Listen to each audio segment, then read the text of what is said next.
I believe in God the Father Almighty, maker of heaven and earth. I believe in Jesus Christ, His only Son, our Lord, who was conceived by the Holy Spirit, and born of the Virgin Mary. He suffered under Pontius Pilate, was crucified, died, and was buried. he descended into hell.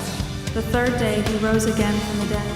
He ascended into heaven. And is seated at the right hand of God the Father Almighty. From there he will come to judge the living and the dead. I believe in the Holy Spirit, The Holy Catholic Church, the communion of saints, the forgiveness of sins, the resurrection of the body, and the life everlasting. Amen.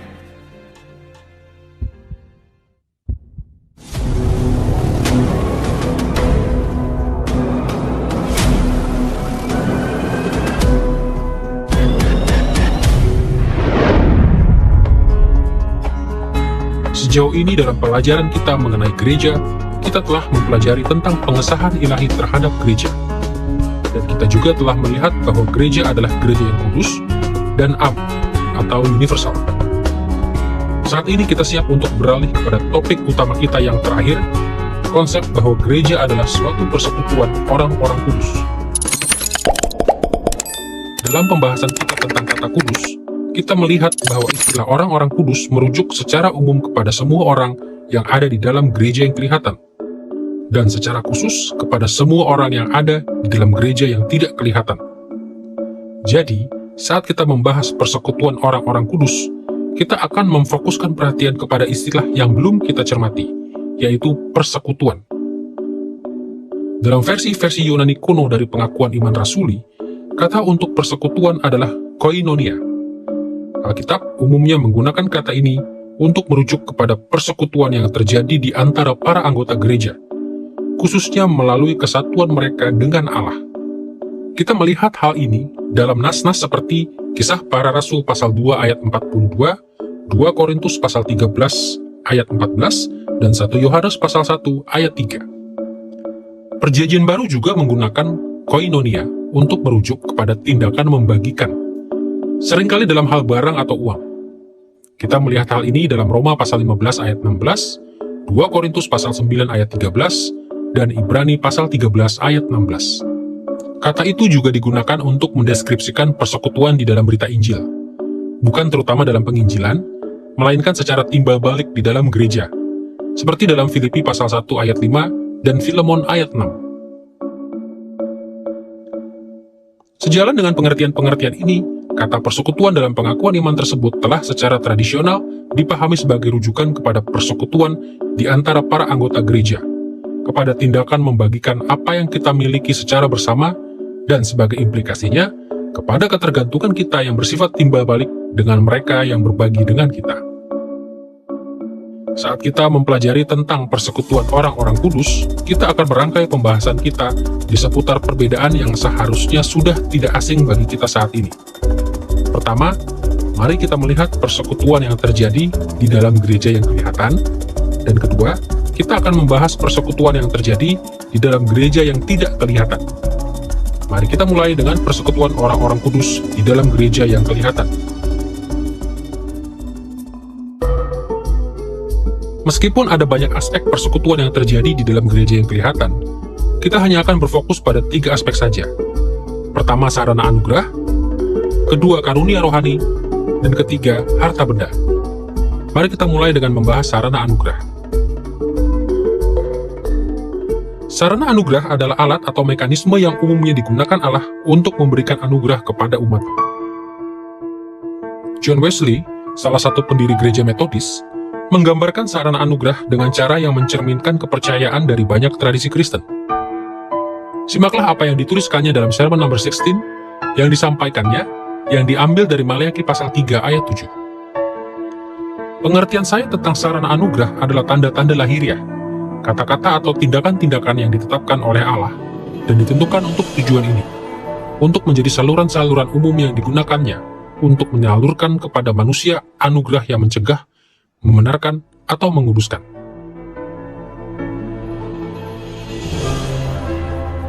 Sarana anugerah oleh sebagian orang disebut sebagai disiplin rohani atau perbuatan kesalehan, bergantung pada tradisi yang Anda ikuti. ketika saya mendengar ungkapan, bagaimana cara kerjanya? Hal yang selalu ingin saya katakan adalah, sarana tersebut tidak bekerja. Allah lah yang bekerja. Anugerah Allah lah yang sedang bekerja.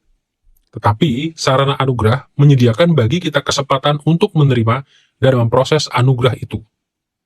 Sarana anugerah menciptakan waktu dan ruang untuk memperhatikan anugerah Allah yang sedang bekerja di dalam hidup kita. Saya melihatnya sebagai saluran pipa. Kita tidak ingin mencampur adukan antara pipanya dengan airnya. Air kehidupanlah yang ingin kita terima, tetapi saluran pipa itulah yang membantu menyalurkan air itu kepada kita.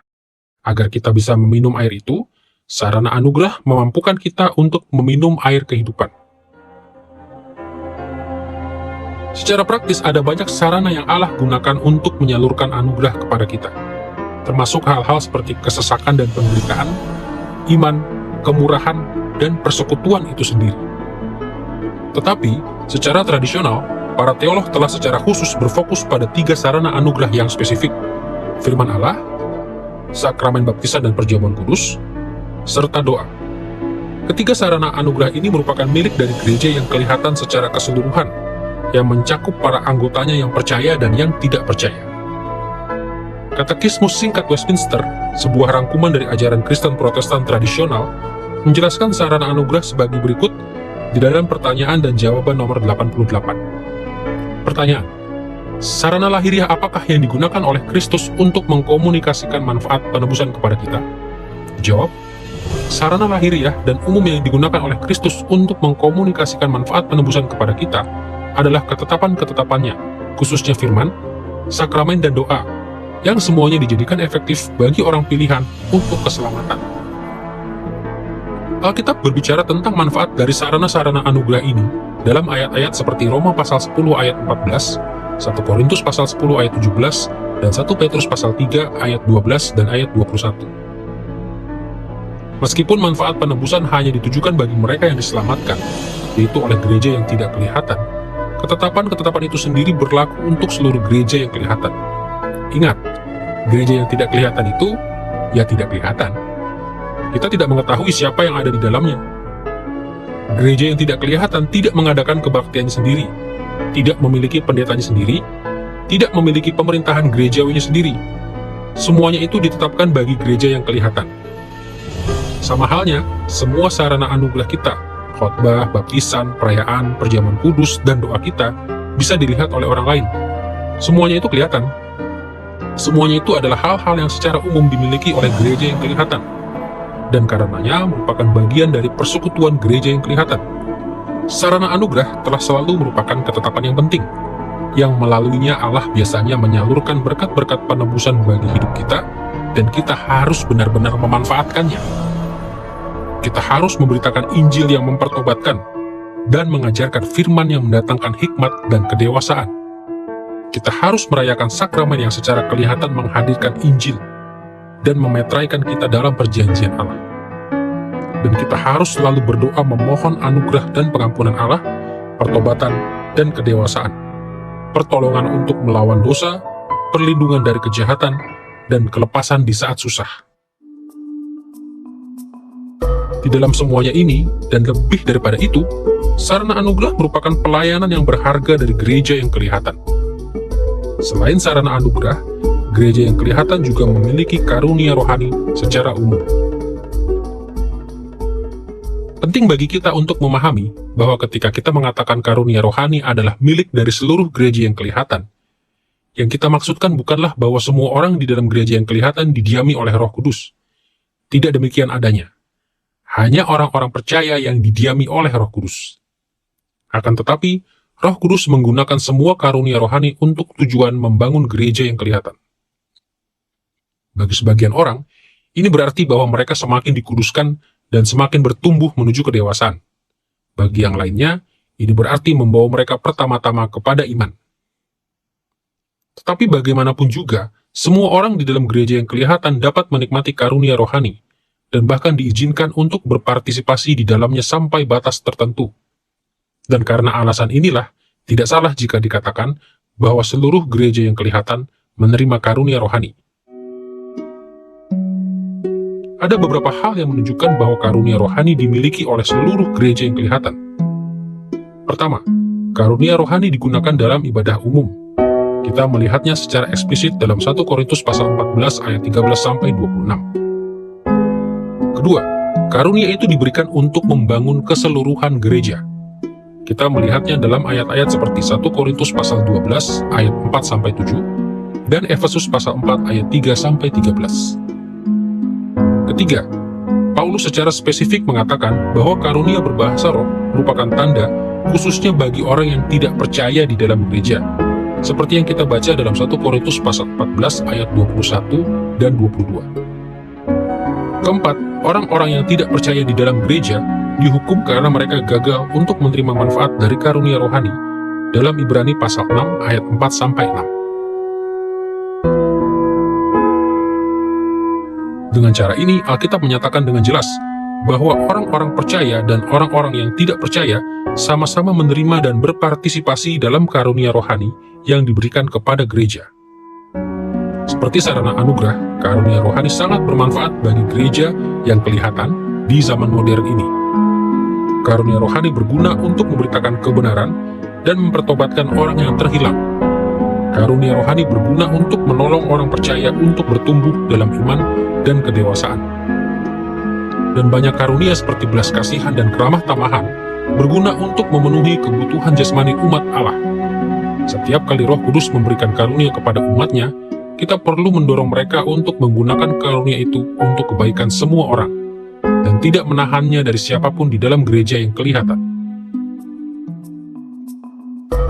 Persekutuan juga terjadi di dalam gereja yang kelihatan ketika para anggotanya bersedia saling membagikan harta bendanya.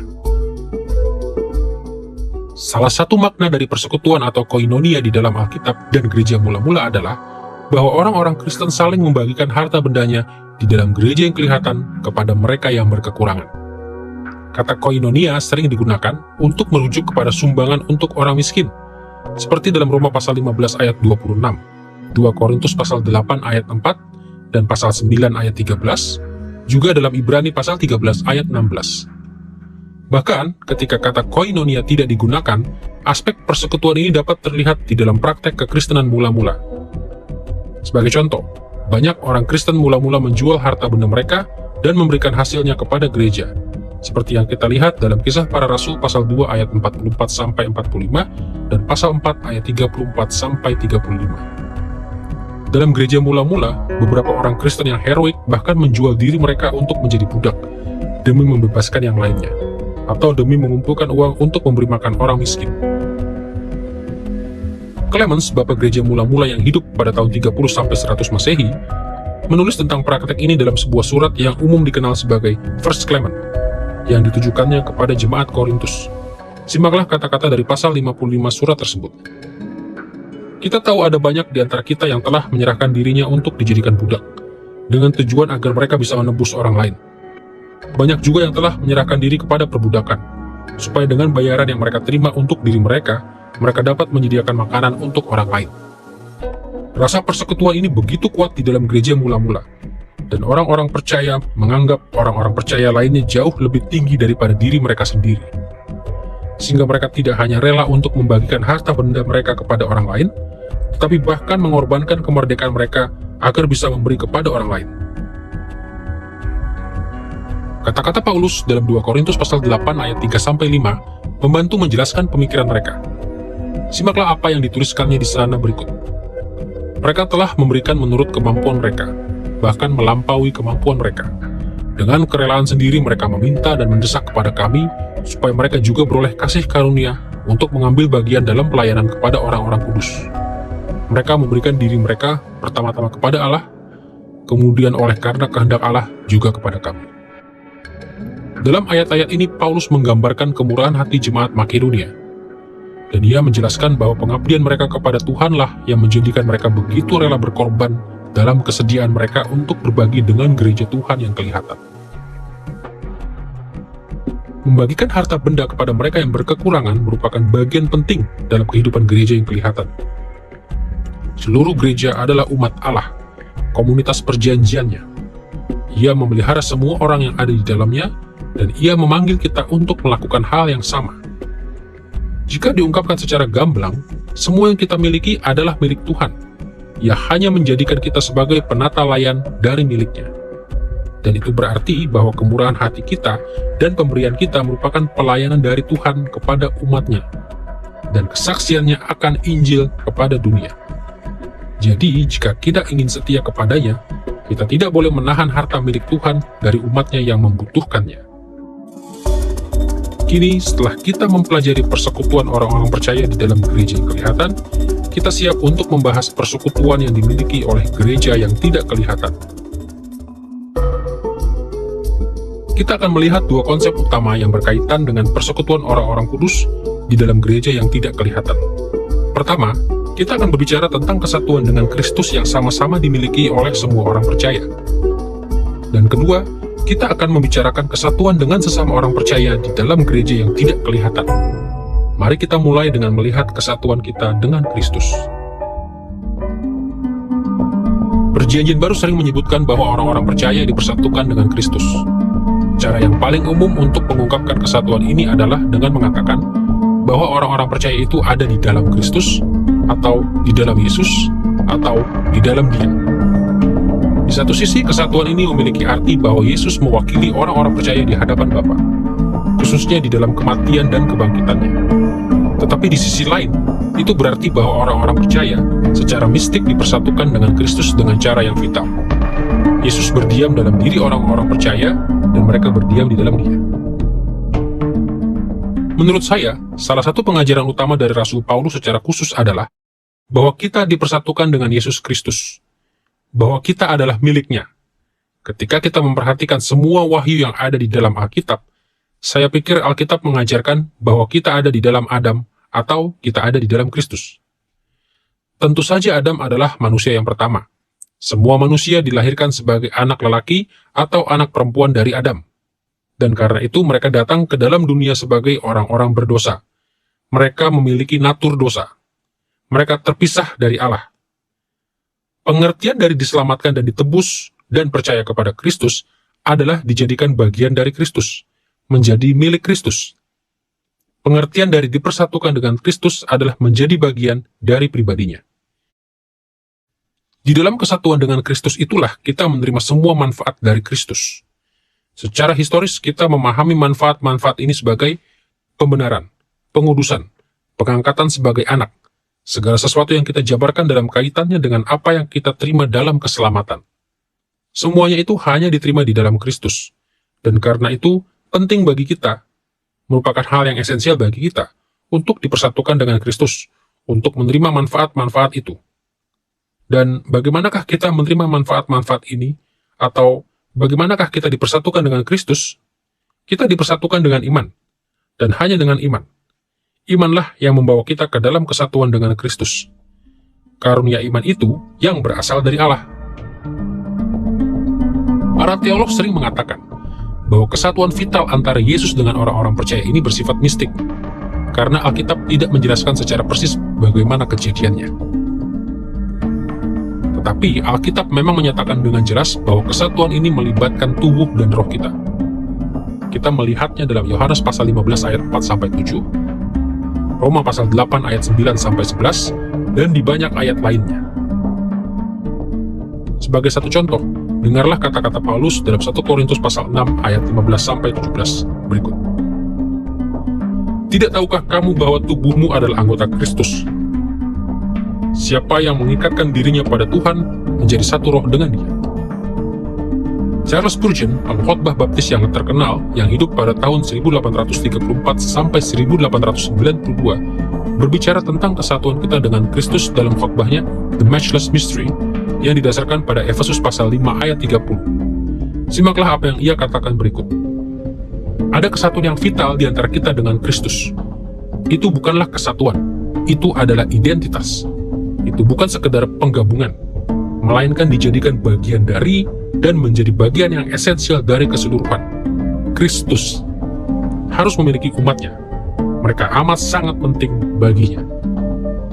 Sungguh ajaib bila kita memikirkan bahwa kesatuan kita dengan Kristus begitu vital, sehingga Kristus sendiri akan mengalami kehilangan jika kita diambil darinya. Ia mengasihi kita dan mati supaya kita bisa menjadi upahnya, warisannya. Karena kita dipersatukan dengan Dia, setiap orang percaya harus merasakan kepastian keselamatan yang luar biasa, kepastian pengampunan yang luar biasa, kekuatan yang luar biasa karena status kita yang benar di hadapan Allah. Kita seharusnya menimba kekuatan dari kesatuan ini, dipelihara kehidupannya oleh Kristus dan ditopang oleh Roh-Nya. Dan kita seharusnya merasakan keberanian dalam persekutuan kita dengan Allah, dengan mengetahui bahwa karena kita tersembunyi di dalam Kristus, kita sempurna di mata Bapa, Anak, dan Roh Kudus. Bukan berarti mereka tidak akan mendisiplin kita untuk dosa-dosa kita, tetapi berarti bahwa ketika mereka mendisiplin kita, disiplin itu akan merupakan perbuatan kasih yang dimaksudkan untuk membawa kita kepada kedewasaan dan kesempurnaan, sehingga kita layak untuk dipersatukan dengan Allah selamanya. Kini setelah kita mempelajari kesatuan antara orang-orang percaya dengan Kristus, kita siap untuk belajar tentang kesatuan kita dengan orang-orang percaya lainnya di dalam Kristus. Karena setiap orang di dalam gereja yang tidak kelihatan dipersatukan dengan Kristus, orang-orang percaya juga saling dipersatukan di dalam Dia. Kita melihat hal ini dalam Roma pasal 12 ayat ke-5, Galatia pasal 3 ayat 26-28, Efesus pasal 4 ayat 25, dan sejumlah ayat lainnya.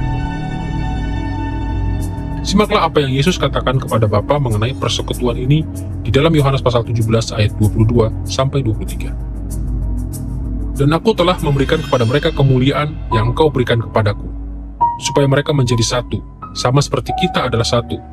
Aku di dalam mereka dan Engkau di dalam aku, supaya mereka sempurna menjadi satu, agar dunia tahu bahwa Engkau yang telah mengutus aku dan bahwa Engkau mengasihi mereka, sama seperti Engkau mengasihi aku. Jika kesatuan kita dengan gereja yang kelihatan bersifat relasional dan didasarkan pada pengalaman kita, maka kesatuan kita dengan gereja yang tidak kelihatan bersifat spiritual dan ontologis. Keberadaan kita itu dirajut bersama melalui Kristus dan Roh-Nya. Akibatnya kita semua memiliki martabat yang setara di dalam Kristus, seperti yang Paulus ajarkan dalam 2 Korintus pasal 5 ayat 14-16, Galatia pasal 3 ayat 28, dan Kolose pasal 3 ayat 11. Dan kita bahkan turut mengalami sukacita dan penderitaan yang dialami oleh orang lain, seperti yang kita baca dalam 1 Korintus pasal 12 ayat 26. Dan persekutuan dari gereja yang tidak kelihatan tidak dibatasi pada gereja di bumi. Persekutuan itu menjangkau sampai kepada gereja di dalam surga, kepada orang-orang percaya yang sudah meninggal dunia dan telah pergi untuk tinggal bersama Tuhan. Sama seperti orang-orang percaya di bumi memiliki persekutuan yang bersifat mistik satu sama lain di dalam dan melalui Kristus, kita memiliki persekutuan yang sama dengan semua orang yang dipersatukan dengan Kristus, termasuk orang-orang percaya yang kini berada di surga. Alkitab mengajarkan konsep ini di dalam bagian-bagian seperti Ibrani pasal 11 ayat 4 dan pasal 12 ayat 22-24. Satu gambaran yang sangat mencolok yang digunakan oleh Alkitab untuk mengajarkan fakta ini adalah digambarkannya gereja sebagai pengantin Kristus. Ada pengertian bahwa gereja yang kelihatan diperlakukan seperti pengantin Kristus, tetapi selalu dengan pandangan yang mengarah kepada kesempurnaan dari pengantin tersebut di dalam gereja yang tidak kelihatan. Kita melihat hal ini dalam Perjanjian Lama, dalam Yesaya pasal 54 ayat 5-8, Hosea pasal 2 ayat 18-19, dan Efesus pasal 5 ayat 26-27. Dan penggenapan dari gambaran-gambaran ini muncul di dalam gereja yang tidak kelihatan yang sudah disempurnakan dalam Wahyu pasal 19. Simaklah catatan tentang penglihatan Yohanes dalam Wahyu pasal 19 ayat 6-8 berikut. Lalu aku mendengar seperti suara himpunan besar orang banyak, seperti desau air bah dan seperti deru-guruh yang hebat. Katanya, Haleluya, karena Tuhan Allah kita yang Maha Kuasa telah menjadi Raja. Marilah kita bersukacita dan bersorak-sorai dan memuliakan Dia, karena hari perkawinan anak domba telah tiba, dan pengantinnya telah siap sedia. Dan kepadanya dikaruniakan supaya memakai kain lenan halus yang berkilau-kilauan dan yang putih bersih. Lenan halus itu melambangkan perbuatan-perbuatan yang benar dari orang-orang kudus. Di sini kita melihat bahwa pengantin Kristus terdiri dari semua orang kudus yang telah ditebus dari segala zaman yang bersekutu bersama. Kita semua berdiri sebagai satu kesatuan dengan mengenakan satu gaun pengantin yang terbuat dari perbuatan-perbuatan yang benar dari setiap orang percaya. Kitab suci menarik banyak aplikasi dari fakta bahwa orang-orang percaya dipersatukan dengan satu sama lain di dalam Kristus. Fakta itu mengajarkan bahwa setiap orang percaya bernilai dan bahkan sangat berarti bagi Kristus. Mengajar kita untuk saling menghormati dan saling melayani. Mengajar kita untuk saling menunjukkan belas kasihan, menyatakan kebaikan, bersikap lemah lembut dan sabar, serta mengampuni. Mengajar kita untuk memperlakukan orang lain dengan cara yang sama sebagaimana kita ingin diperlakukan, dan sebagaimana kita memperlakukan diri kita sendiri. Karena di dalam kesatuan kita dengan mereka melalui Kristus, mereka seperti halnya tubuh kita adalah bagian dari diri kita.